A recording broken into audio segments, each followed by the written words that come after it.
The Assistant Secretary for Indian Affairs, Larry Echohawk, is an enrolled member of the Pawnee Nation of Oklahoma. He was confirmed by the United States Senate as the Assistant Secretary for Indian Affairs for the U.S. Department of the Interior on May 19, 2009, and was sworn into the office by Secretary of the Interior Ken Salazar on May 22, 2009. So at this time, I'd like to bring up Assistant Secretary Larry Echohawk. Let's give him a round of applause.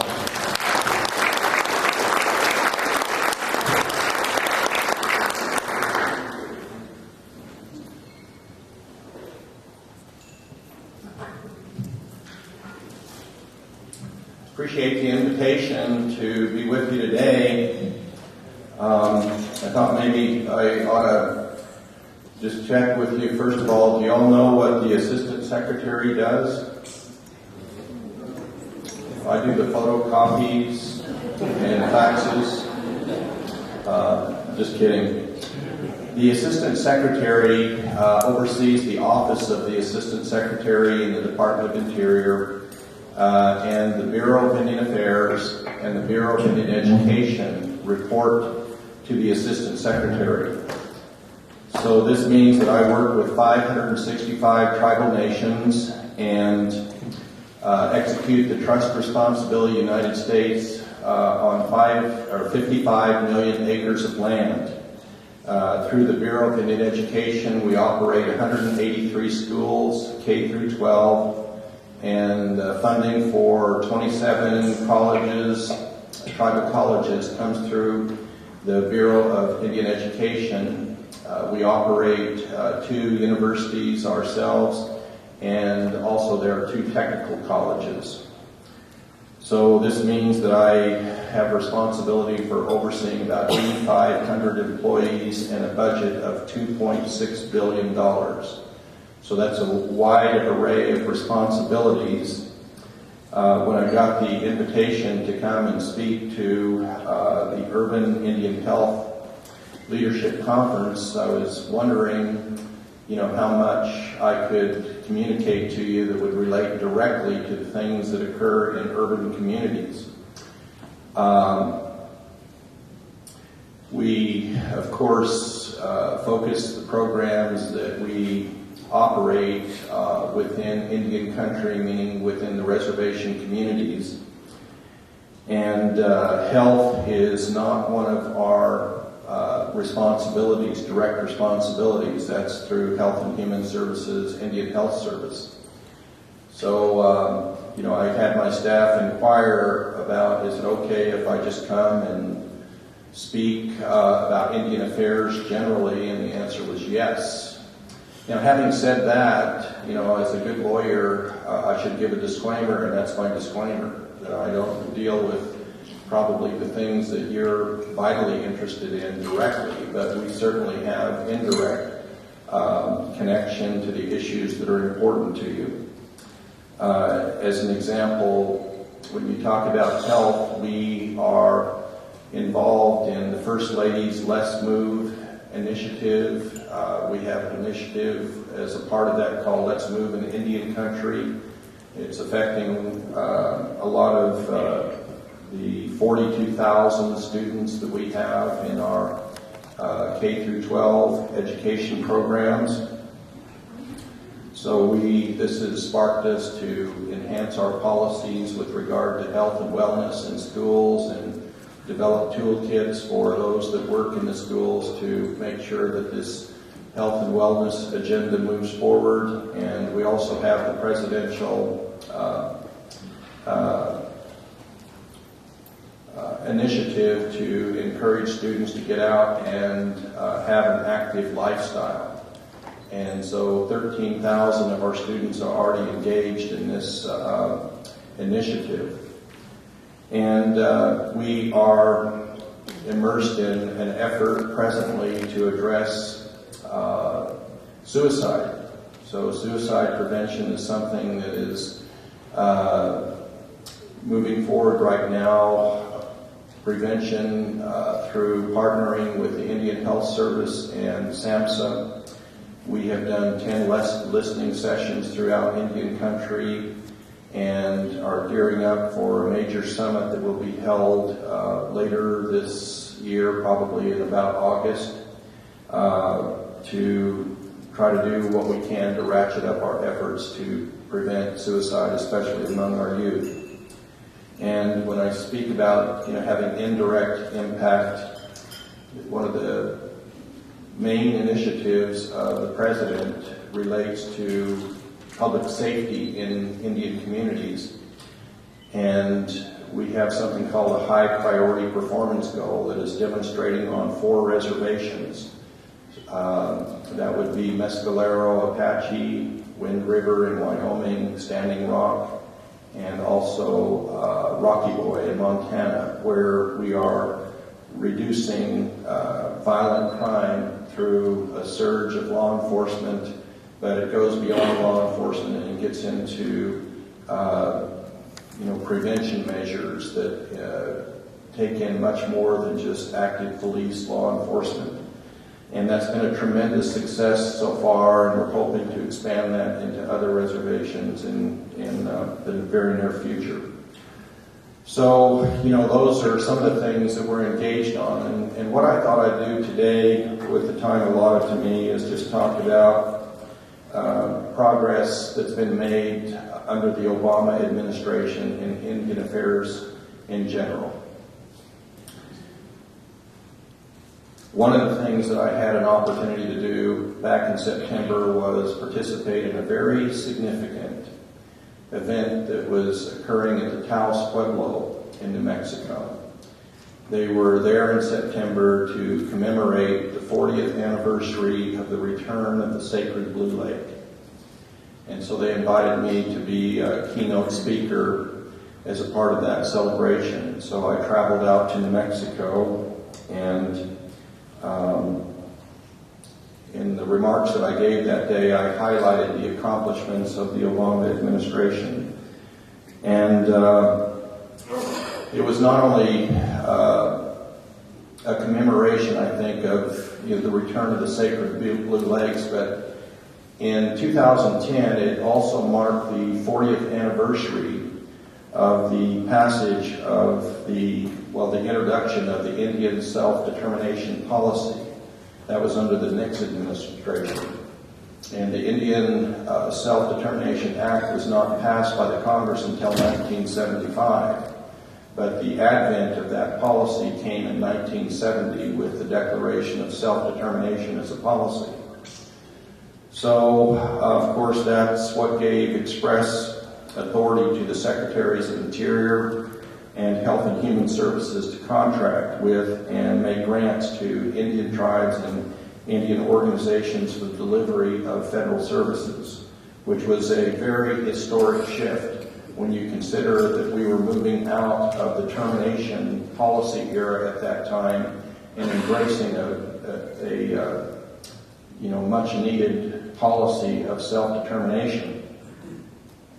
That day, as I spoke and I outlined the accomplishments of the Obama administration, there was a journalist that was in this large group of people that day. And a few weeks later, he wrote an article. And in the article, he said that in less than 2 years, the Obama administration has arguably accomplished more in less than 2 years than any presidential administration has done during the entire term. And having just mentioned, under the Nixon administration, the introduction of the self-determination policy, that was quite a statement to make.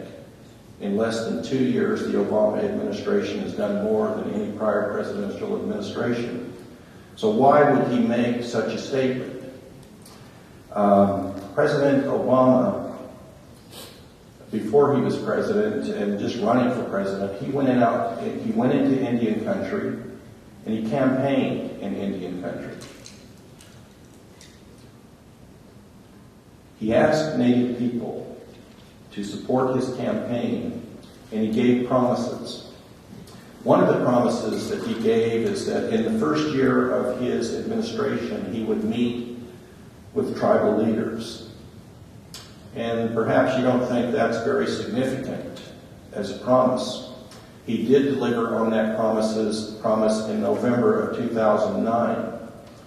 But the way that he delivered is noteworthy, because I think some people thought that he would invite a few select leaders to come to the White House and to sit around a conference table, maybe with about a dozen tribal leaders, and for an hour or so talk about issues that affect Native people.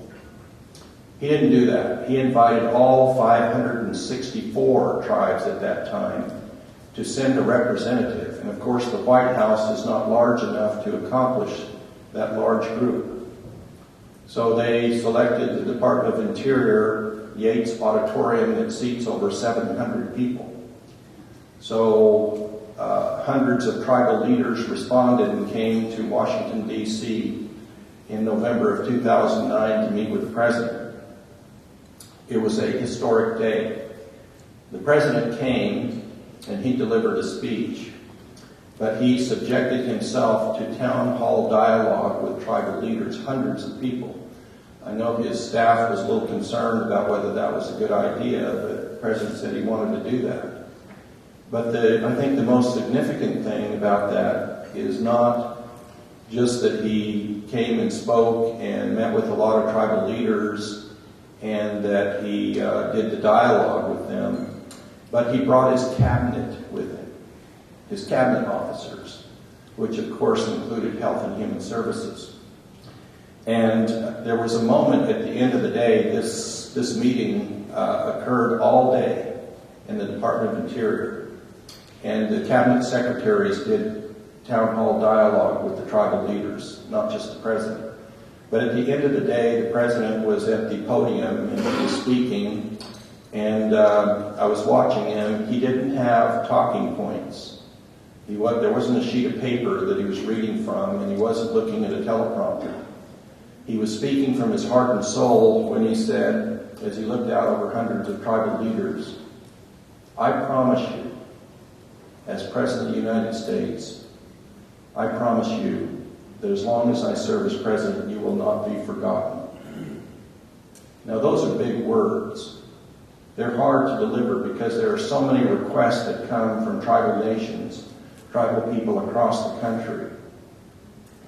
But I could tell that he felt that in his heart, and he has delivered in a very significant way, working with the Congress of the United States on several key initiatives. But I'd like to just briefly mention some of these, and not just to say that it's only the president that has done this.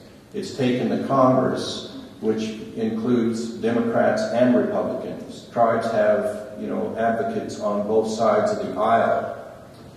And the tribes themselves have been, the key to these advancements, because they have communicated the agenda that should be pursued by an administration. But that day when the president met in 2009, he signed a presidential memorandum that required all departments of the federal government, not just Interior Indian Affairs, not just the Indian Health Service, but all departments of the federal government, to improve how they consult with tribal leaders. And so that process has been underway and is nearing completion now, where not only in writing, but I believe in the hearts of the cabinet secretaries, they are stepping forward to improve how they communicate and act on what they hear coming from tribal leaders. And perhaps that's the most significant part, is that when he said, "You will not be forgotten," his cabinet was sitting behind him. Now, if you were a cabinet secretary of the president and you heard him stand there and say, "As long as I am president of the United States, you will not be forgotten," his cabinet officers heard him say that, and I think it's made a tremendous difference.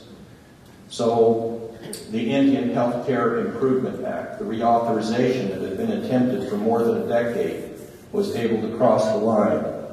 The Tribal Law and Order Act made it across the line. 105-page bill aimed at making Indian communities safer. 105 pages of comprehensive legislation. One thing that I think he promised that a lot of people didn't think he could deliver on is the settlement of the Cobell litigation that had challenged the trust responsibility over management in Indian country, and it had been in the courts for 14 years. Democratic and Republican administrations of the past had tried to resolve it without success. But he promised that he would settle that, and he did with the plaintiffs. But he still had to get it through the Congress, which they did, and now it waits approval in the courts. That was a nice day in the minds of a lot of people in Indian country when that law was signed into law. But he also, that day, the Congress appended to that Cobell settlement $1 billion worth of Indian water settlements. And I don't know if that, sounds significant to you, but I remember when I first addressed the National Congress of American Indians as Assistant Secretary, I maybe was feeling the moment, and I said to the hundreds of tribal leaders that were there, I said, this administration will be aggressive in the settlement of water rights claims for tribes. I walked off the stage and a senior official came up to me and said, you shouldn't have said that. These are very expensive, we're facing tough budget times, and I don't know if we'll be able to deliver. Well, we have delivered in a very significant way. And it wasn't only the settlement of Cobell, but the Keats Eagle case, which came with the price tag of $760 million. So those are just a few of the things that I wanted to spotlight. And one that I want to give special attention to is what we call land into trust. Tribes can apply to the Department of Interior to take lands from fee status and place them into trust. And that has been a significant responsibility of the Secretary of Interior since 1934. It's significant because in 1934, the Indian Reorganization Act stopped the process where tribal people since 1887, through provisions of the General Allotment Act, had been losing enormous amounts of land. Between 1887 and 1934, 90 million acres of land went out of trust. Tribes lost that land. So, in the past administration, the system of fee to trust had pretty much ground to a halt. By the time that I came in as Assistant Secretary, we weren't moving on the applications. So, this was one of the things that I wanted to do, is get that system up and running again. And so I established a work group, and we were making progress. And then one day I was reporting to the Secretary of Interior about what we were trying to do. And he said, I want you to tell me where the backlogs are. And I said, well, most of these decisions are made out in the field, in the regions of the Bureau of Indian Affairs. And he said, I want you to bring all 12 regional directors of the BIA into my office. I want to talk to them. Okay, so pretty soon, a few weeks later, I had all 12 regional directors sitting around the conference table in the Secretary of Interior's office. And he met with them and he delivered. And he said, this administration will take land into trust. It is important for economic development, but it is also the morally right thing to do, to allow tribal nations to retake portions of their homeland, and to have those lands placed in trust that will be protected in perpetuity for future generations. It's that last part that I think is most important. It is the morally right thing to do. So, in the last 2 years of the Bush administration, they had taken into trust 15,000 acres of land. Last year, we took into trust over 83,000 acres of land, which accounts for, in the comparable time period, a 488% increase in taking land into trust. The budget. What was Barack Obama facing when he came into office in January of 2009? We have short memories, or can we remember back to those days? When he came in as president, remember our financial institutions were teetering on the verge of collapse. We thought Wall Street, may fall, the banks may be closing. We were losing about 760,000 jobs a month. What had happened to the stock market? Lost half of its value in that economic calamity. Housing prices had plummeted. The gross domestic product was in a free fall, remember? So what do you think I was thinking when I was asked to serve about the budget for Indian Affairs? Tough times, right? When I was asked to serve, I was hesitating about whether or not to take on this difficult responsibility because I thought I would be presiding over deep cuts in the budget. So what happened to the Indian Affairs budget? I'll speak just for Indian Affairs and Interior, but I'll also comment on the Indian Health Service. Well, in 2009, when the president was inaugurated in January and had to put together a budget, was that his budget? You know how the budget process works? No, that budget had been assembled by the prior administration. So President Obama had to take that budget and do something with it.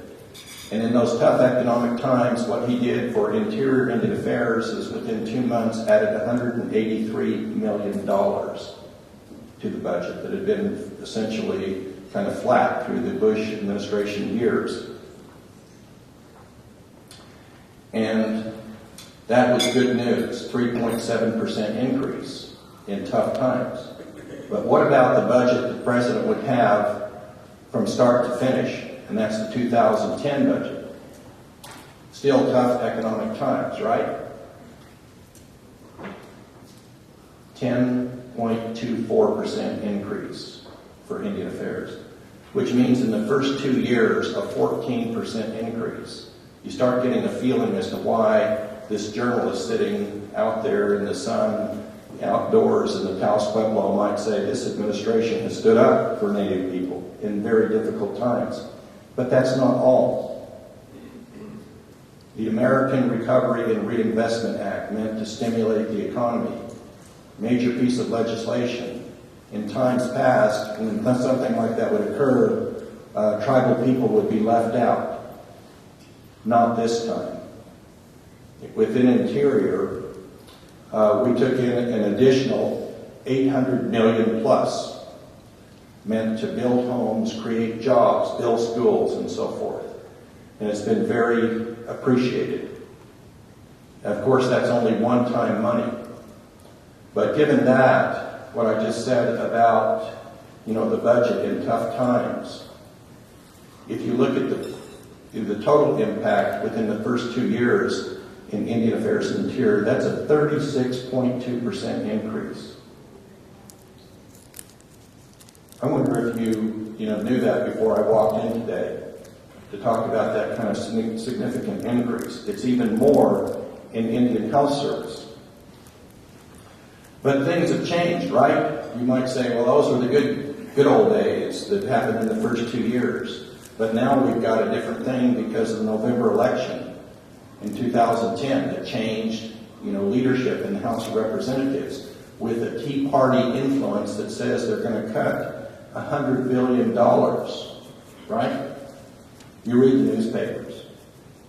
And one senator even saying we're going to zero out. His idea was to zero out Indian Affairs completely. Well, we have that divided leadership in the Congress. And so what has Congress done and what will it do? Those are the key questions. Well, The first thing that the House did when they came in is said, well, we're going to cut. They did pass H.R. 1, I think it was called, that cut out $61 billion in discretionary spending. That's got to hurt, right? Got to hurt. So what happened to Indian Affairs? It never became law, but it gives us a little idea of what we're facing. $61 billion cut. What was Indian Affairs' share? We were held harmless. It never became law, but it gives us a little indication of maybe what is going to happen. And I don't know what's going to happen ultimately. But then the government was not funded for 2011 other than by continuing resolutions. There have been 7 of those. And there have been 3 in 2011, meaning when the new House of Representatives came in and they got around to finally not only proposing, the $61 billion cuts that did not become law, but they actually had to keep the government running by passing continuing resolutions. You read about this in the news. And with each continuing resolution, they made billions of dollars in cuts, right? You read that? So how did we fare in that process? The first one that came out of the chutes, we were held harmless. The second one that came, we got cut. In a $2.6 billion budget, we got cut $1.4 million. Would you take that? Why did we get that cut? Because there were earmarks. And basically the message was all earmarks will be cut out of that budget. So yeah, it affected, some parts, but only $1.4 million out of a $2.6 billion budget. That's not too bad, is it?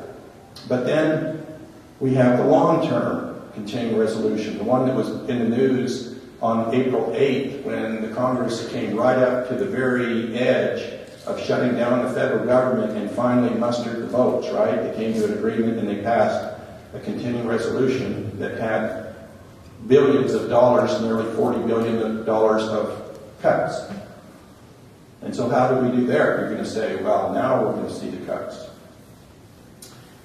And we did, but in Interior, where some agencies and bureaus took as high as a 9% cut in funding, our cut was less than 1%. And we were treated better than any bureau in the Department of Interior. Good news? What about Indian Health Service? They actually had an increase under that long-term CR of 0.62%. Now, how can you explain that? How can you explain that? I think it's because the message that has been delivered, and we say this over and over now, is that when it comes to Indian Affairs, this is not discretionary spending. This is the trust responsibility of the United States of America.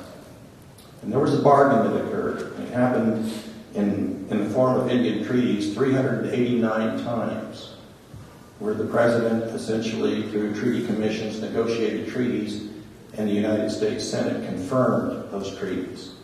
And after 1871, there were numerous statutory agreements that did the same function as treaties.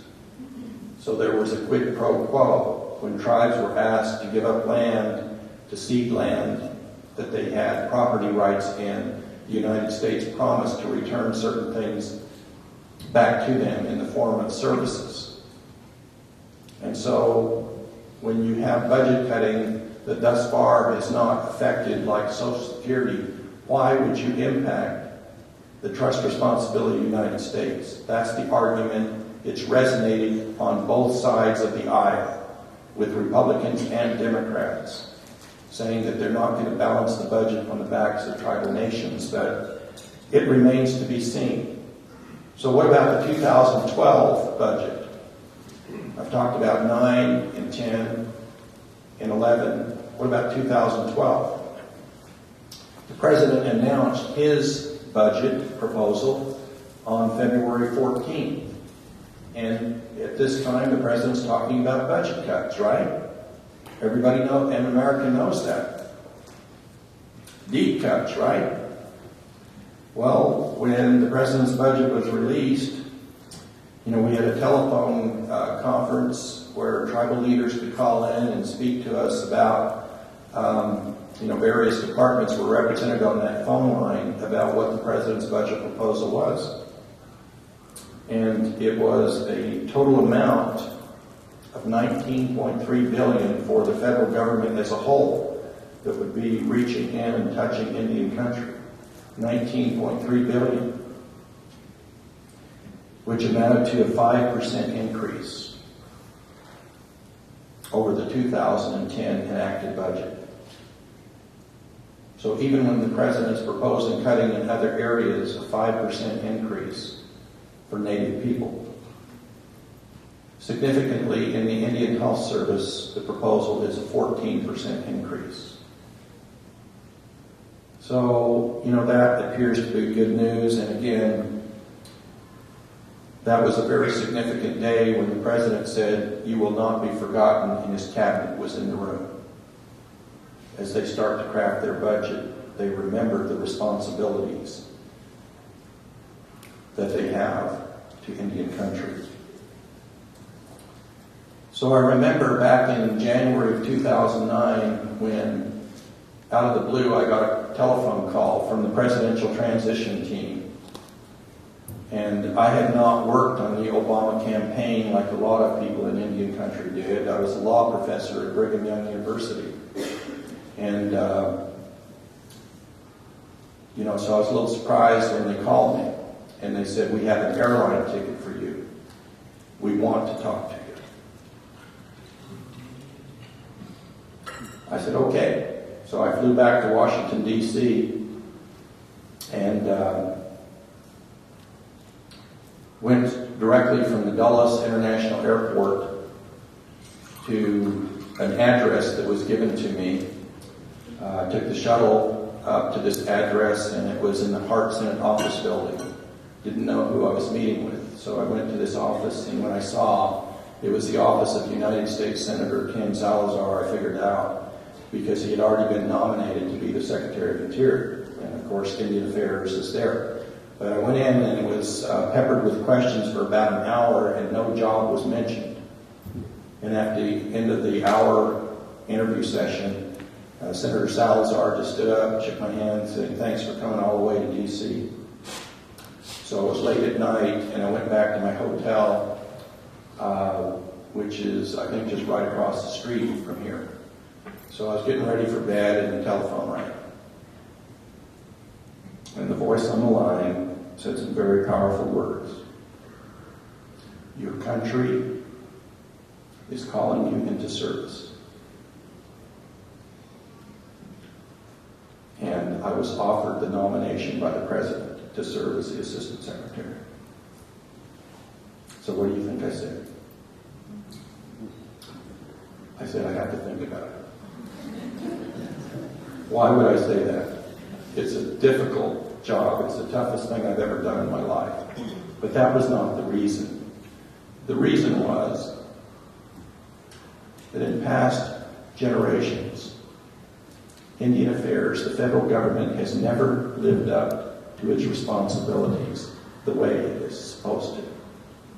And I knew if I said yes, that I would become the face of the federal government in Indian country. And I wasn't sure about that. I've never worked for the federal government, unless you count service in the United States Marine Corps as federal employment. But I haven't worked for the BIA before. Been a tribal attorney for Idaho's largest tribe for 9 years. I served as the Attorney General for the state of Idaho. And then I've taught law school, teaching federal Indian law 23 times. And I wasn't sure that I wanted to do that, but I remember I flew back to Utah. And as soon as I got back, I pulled off a book off my bookshelf that I read when I was a graduating law student at the University of Utah, ready to embark on a career in law, practicing Indian law. The book was a bestseller called Bury My Heart at Wounded Knee, written by D. Brown. It takes a 30-year period from 1860 to 1890. Chapter by chapter talks about different tribal nations and the efforts that the United States did in mounting military campaigns against them to separate them.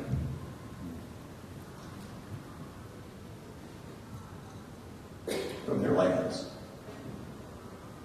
And I just wanted to be reminded about those dark chapters in American history. Secretary Salazar was calling me every day without missing. He'd call me every day and he said, "Are you going to take this job?" And finally, I said yes. I think I knew all along I could not say no. But I think what really made a difference is the message that a person campaigning for the presidency of the United States communicated about hope and change. And I thought that the planets were lined up just right, that this would be the best administration ever for Indian affairs. And I think the evidence is there now to show that in very difficult times, this administration has stepped up. I don't know what's going to happen to these budgets. We are facing difficult times with the national debt and deficit spending. And it may be that our turn is coming for cuts. So I want to close my comments today by saying no matter what that budget is, we cannot be dependent only upon the budget and only upon what Congress does for us as Native people. Because I believe that we have personal strength within us to create our own future. And this may sound unusual to some people in Indian country, but I stand before you today to say that I believe in America. And I believe in a spirit of America that says no matter who you are, whatever your race, your spiritual values, your ethnic heritage, your gender, or your economic status in life, I believe that this land is a land of promise for all people. In 1990, I made a decision to run for a statewide political office, the office of Attorney General in the state of Idaho. I put in 9 years as a Chief General Legal Counsel for Idaho's largest tribe. But my vision of what I had to offer had been broadened, and I said, I'm going to make a run at this statewide office. I knew that it would be difficult because at that time, Idaho was the most Republican state in America, and I'm a Democrat. There had not been a Democrat elected to that office in 20 years. There had not been anyone from my county where I'd raised my family in Idaho elected to any statewide office in 38 years. So it's not like I was coming from the powerful political part of Idaho. But after I filed my petition for candidacy, news reporters, I guess, did some research and came out with a story that said, in all the history of the United States of America, there had never been an American Indian elected to any statewide state political office, like state constitutional offices like governor, lieutenant governor, secretary of state, or attorney general. And when I read that, I think I was energized to work a little harder. So in January of 1991, I stood on the steps of the state capitol building and raised my arm to the square and took the oath of office, to be Idaho's 30th Attorney General.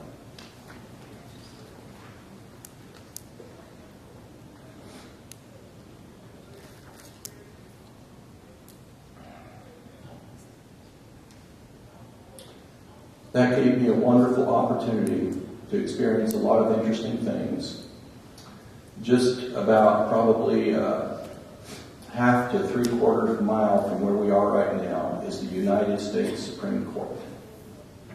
While I served as Attorney General, I appeared in the United States Supreme Court 3 times.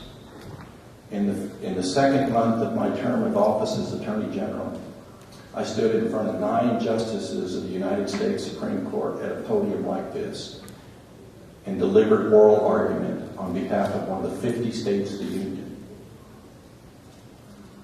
It's the greatest experience I think a lawyer can have. This past summer, I returned to the United States Supreme Court. And I had my best day ever in court.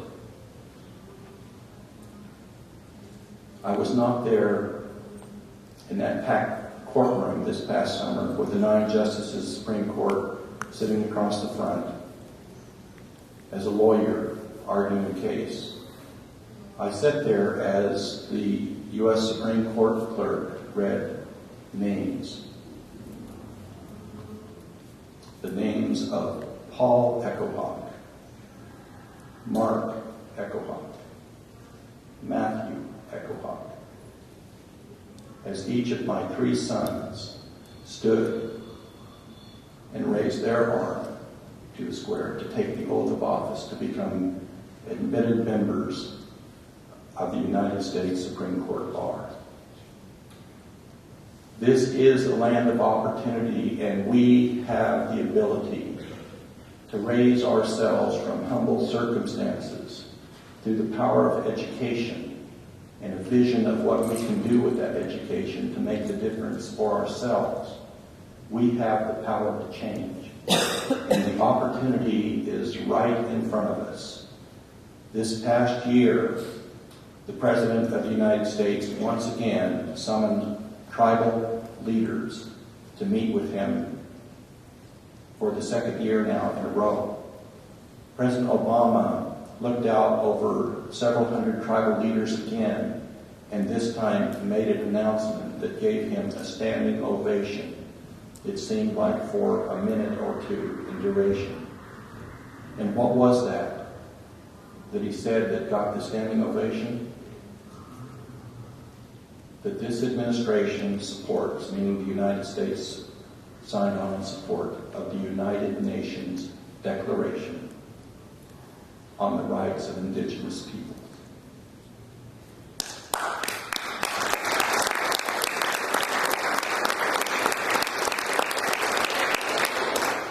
Which now gives us the opportunity to be visionary, to define our own future, not only for ourselves as Native American people, but to craft a future that will do something for America. Those haunting chapters of the past can never be erased, but we can replace them now with brighter chapters, where we're the ones that set the agenda for a bright and prosperous future. Thank you very much.